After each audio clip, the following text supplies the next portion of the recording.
Welcome to the Royal Caribbean Blog Podcast, a weekly look into the world of Royal Caribbean cruising. I'm your host, Matt Hochberg, and this is episode number 6. Shore excursions are an integral part of any Royal Caribbean cruise, allowing guests the opportunity to explore the ports of call their ship visits. There's a multitude of options to choose from, starting with booking a shore excursion directly through Royal Caribbean or going out on your own to book it yourself. This week, let's look into why or why not you might want to book your next shore excursion with Royal Caribbean or with an independent company.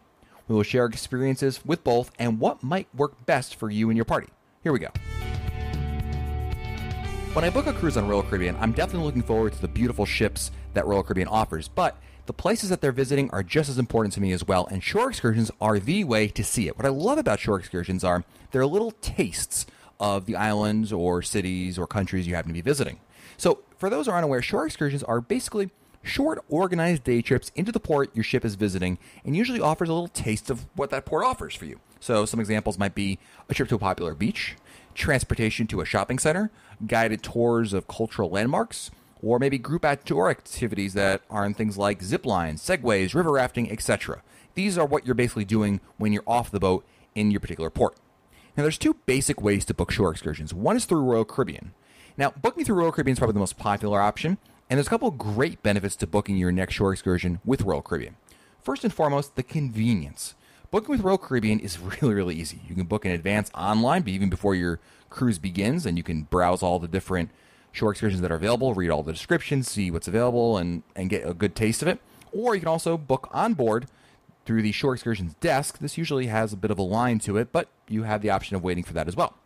Also, Royal Caribbean takes care of all the details in terms of the shore excursion, so arranging transportation, admission costs, fees, taxes. There's no thinking involved. You just put the money down, and they'll take care of the rest, and you just show up when you need to show up for it. It's really that simple. Also, booking with Royal Caribbean has a little bit of a reliability in there, meaning Royal Caribbean promises you will not miss the ship. In fact, it's a guarantee. And what that means is, let's say you're on some island, and this commonly happens in the Caribbean, and there's traffic, and you get snarled in traffic, whatever, it doesn't matter what the reason is, and you miss the time that you're supposed to be back on all aboard. What can happen is the Royal Caribbean shore excursions have the ability to call the ship, let them know what's going on, and the ship will literally wait for you. For a lot of people, that's a big safety net, and they really like that. So if there's any reason you're running late, the ship will wait for you. Now, the downside of booking with Royal Caribbean, well, first is going to be the price. Generally speaking, this is generally, shore excursions can cost more through Royal Caribbean than booking them on your own. And the real reason is, well, Royal Caribbean's the middleman here. They're facilitating this, so they're taking their cut of the action, and it's, that's how they make their money on this. Also, another downside to booking through Royal Caribbean is group size. Generally speaking, the shore excursions that you book through Royal Caribbean tend to be larger in terms of the group size that you're going. And the problem with that is that they're slower moving, and usually the tour is paced for the slowest person in the group. Now again, it's not always the case, and in many cases it may not be an issue at all, but you will definitely feel like the groups are larger when you're booking through Royal Caribbean shore excursions. Now, the other option is to booking it on your own through a third party. Now, chief advantage of doing this is you're going to be saving money. Now, this can be great because the price is usually cheaper if you do it on your own because you're not limited to just one particular tour. There's a lot of different operators you can choose from. You can price them out. Heck, you can even bargain with them what the price may be. With Royal Caribbean, there's one excursion that goes to a particular museum or one excursion that goes to a particular beach. Here, on your own, you can go through a number of different places, or you can just even take a taxi and do it, the cheap way that way. Also, by going on your own, you can have more options to choose from. Again, your imagination is your limit, really. You can go hire some local to come take you around. You can go figure out anything you can basically fit into the time you're on port, you can do. So you can do what you want, when you want. Also, you can get more personalized and more smaller groups. Again, if you've got maybe a party of 6 or 8 people, that can be a tour group on its own. And for the price, it may be a better option in terms of value. Now, the downside to booking excursions on your own, first and foremost, again, if the ship will leave without you if you are late. Unlike with booking through Royal Caribbean directly, there are no promises. And if you miss the ship, well, the ship's not waiting for you. However, this being said, I should say that operators, the tour operators, will pretty much do everything they can to get back because their reputation's on the line. If somebody reports back, man, I took tour X and we missed the ship because they took forever or took a bad way or whatever the reason, in today's world of online reviews, they'll be killed for it. And by and large, they do their best to get you back on time. Also, if you're smart, do yourself a favor and make sure that any tour you're taking gets you back well in advance. I usually give myself at least 2 hours padding between when I think I'm going to arrive back and what time the ship is scheduled to leave. Also, another downside to booking excursions on your own is there's more legwork to organize. You got to figure out whatever the additional costs. If you're doing multiple tours, maybe a trip to the beach, followed by perhaps a shopping excursion. You have to do all that. You have to figure out. You have to organize excursions 1, 2, and 3 on your own. That's kind of an issue. Also, you're going to have to contact the guides, figure out payment, bring cash with you. So you got to do all those little things for you. Now, you may want to wonder, when should I book my shore excursion? Ideally, you're going to want to book them early to get your spot. And this goes for whether you're booking with Royal Caribbean directly or any independent agents. The earlier you book, the better. And that's simply because they will allow you to get the excursions you want. Now, in both cases with Royal Caribbean, they will tell you with shore excursions that they guarantee that if you do not make the port, that you do not have to pay for the shore excursions. They'll refund your money. With independent tour companies, technically speaking, that's not the case. However, in most cases I've dealt with, shore operators will tell you that if your ship does not dock, meaning it cannot physically dock, that they will let you out of, they'll refund your money or commitment or whatever it may be. That being said, in both cases, booking through Royal Caribbean or a third-party shore tour operator, the reality is that if it's bad weather, but you still can dock, if you can physically dock there, they're going to expect you to be there, and there's no refunds in that case. So if you're thinking to yourself, well, third-party shore excursions kind of sound good to me. Where can I find them? By and large, the best place is the internet. There are tour books, which are nice places to start, but I really prefer to search online. There's a lot of great resources. Two of the best resources I found for finding shore excursions are 2 websites. First is Cruise Critic, and you may have heard of this already. Cruise Critic is a great message board community that's out there on the internet, and it's massive. And they have message boards for literally every port of call you can think of, and reviews, and tips, and advice, even places to post questions about shore excursions. So this is a good starting point.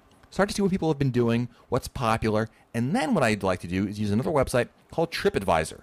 And TripAdvisor, which is at tripadvisor.com, and by the way, Cruise Critic was cruisecritic.com. TripAdvisor.com allows you to maybe search the particular tours, beaches, destinations. It's a great place to figuring out, okay, now that I know what people on Cruise Critic were saying were popular, let me see what other people all over the internet thought about that. The other advantage of TripAdvisor is they usually have user-submitted photos, so this can get you even a more hands-on, first-person look at, okay, is this beach really as beautiful as everybody's saying, or, is beauty in the eye of the beholder? Lastly, and maybe in conjunction with everything, you might want to Google the port you're in plus the word tours or excursions. So, for example, maybe St. Thomas tours or St. Thomas excursions. In either case, regardless of where you're looking, Cruise Critic, TripAdvisor, or just a Google search, look for recent reviews. Now, being that right now it's 2013, you probably shouldn't put too much stock in any reviews that are older than, say, 2010. It's not that you can throw them out completely and they're worthless, but I wouldn't necessarily trust a review from, say, 2006 or 8 or 9 as much as something that's been posted in the last 2-3 years or so. So just keep that in mind. So what should you book? Well, and this is the question that I get a lot is, should I book it through Royal Caribbean? Should I book it on my own? Honestly, there's no wrong answer. You can do both. Neither is wrong. They're both good options. I think it really comes down to your comfort level and your budget. Really, if you want to have convenience and you're willing to pay a little more for it, the Royal Caribbean is the way to go. No question about it. It's easy. It's simple. It's just there. However, booking on your own gives you a lot of more options, I feel, and it's great for the budget. Again, saving money is really what it comes down to for a lot of people. And if you can save, $20 here, $20 here, $50 here, it can make a difference for you. So perhaps you need to kind of weigh them on your own and see which is easier. Royal Caribbean is simple and reliable. There's no question about that. But booking on your own will likely save you money and offer you far more options. Personally speaking, I tend to book my excursions on my own for flexibility and price. I like to have control over where I'm going. Perhaps there's a particular all-inclusive resort I'm interested in going to. Perhaps there's a particular cultural icon I want to see. And by and large, I'm not interested in maybe some of the other tourist traps that tend to be around some of these other tours that are available. And again, it depends on, I've done plenty of times where I've booked through Royal Caribbean. In fact, on their private island, you have no choice but to book through Royal Caribbean because there are no independent tour operators there. But it really depends on what you and your group are interested in doing. Also, the larger the group I find, if you're going with say 4, 5, 6 more people, booking independently can also save you a lot of money, especially on just costs. Lastly, we've talked a lot about third-party excursions, like finding tour operators for a particular port you're going to, but just doing it on your own, finding a driver to bring you to a particular place, usually like a beach or something like that, that's included when we're talking about independent excursions, and that can be, again, a great way for you to do it on your own and have a little more control over it.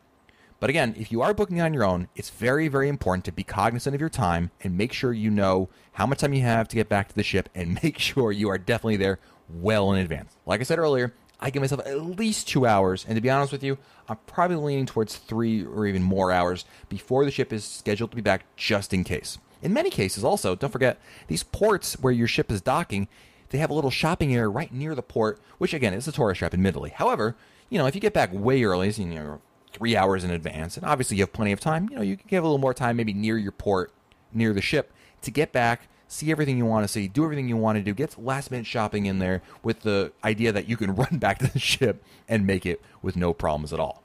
So hopefully this will give you some insight into whether you should book through Royal Caribbean or on your own. In fact, it's probably best to consider both of them no matter where you're going, which port it is, what excursions there are. It's always just a good idea just to look at what's available, and you never know. You can always change your mind, especially, again, you can book on the ship, and even if you get to the port itself and you just want to do it on your own and see what's available on there, that's not a bad option too.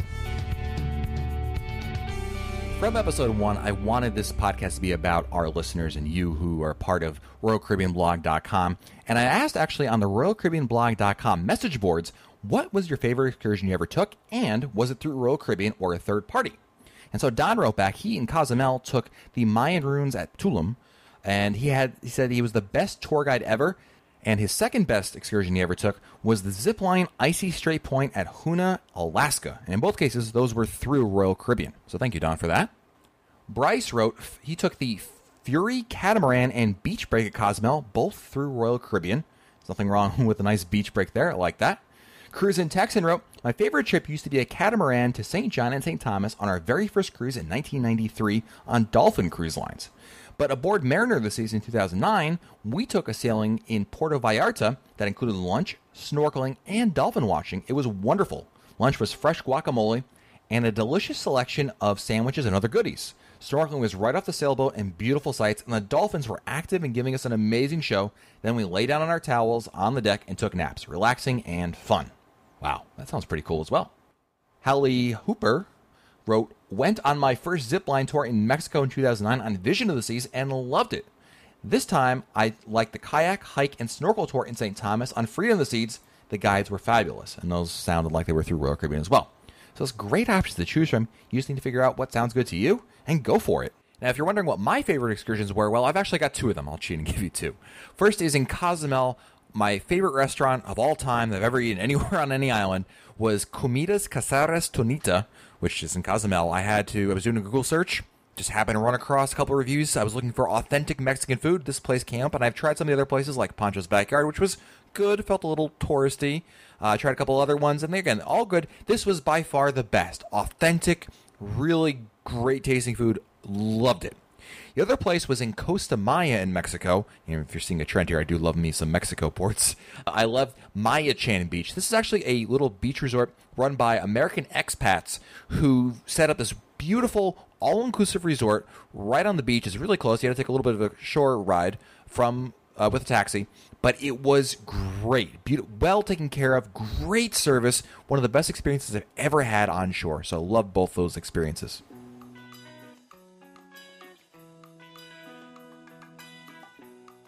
Let's dive into some of your listener feedback because I love getting them and reading them on the show. First up is Mike Eads.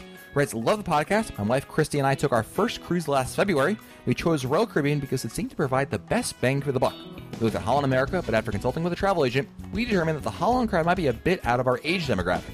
We stayed away from Carnival due to the uncontrolled party reputation and repeated incidents in the news. Our cruise was out of Port Everglades on Allure this season. All I can say is, wow!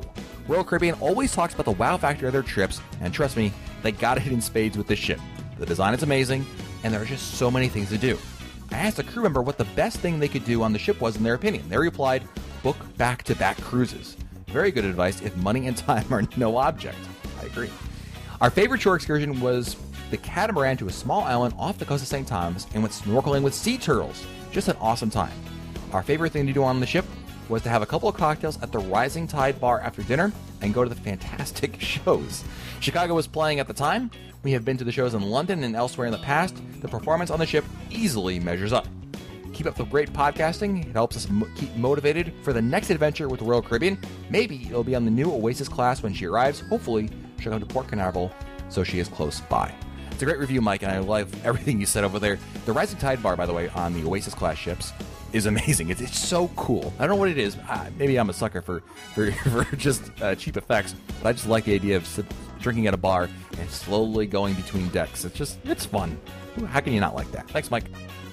And before we go, we have an email from Christopher Percy. My wife and I have been on Liberty, so we're familiar with that class of ship and enjoyed our cruise immensely. We still hold the Radiance class in high esteem since our cruise to Alaska on the Radiance. However, the Freedom class is a close second.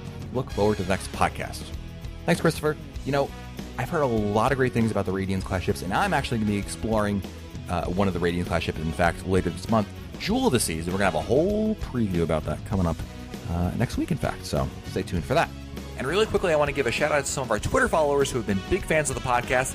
Jessica Awatona, who's Jess Cutler on Twitter, Chris Folks, who's Chris Texas on Twitter, and Paul Westbrook, who's Westbrook Paul on Twitter. Thanks, guys, for all the great feedback. I appreciate all your tweets. And of course, I want you to be a part of this podcast just like Christopher and Mike were, and I want you to, send me your thoughts. I love hearing about it, whether it's good, bad, indifferent. There's a lot of things going on in Royal Caribbean these days, so I love to hear what's on your mind. So you can share it with us via Twitter. We're at the RCL blog there. Facebook, we're at facebook.com/Royal Caribbean blog. You can email us, matt@royalcaribbeanblog.com, or, that's right, there's still one more option.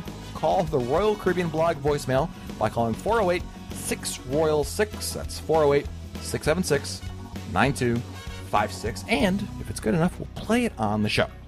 So until next time, I'm Matt Hochberg, and we'll talk again soon.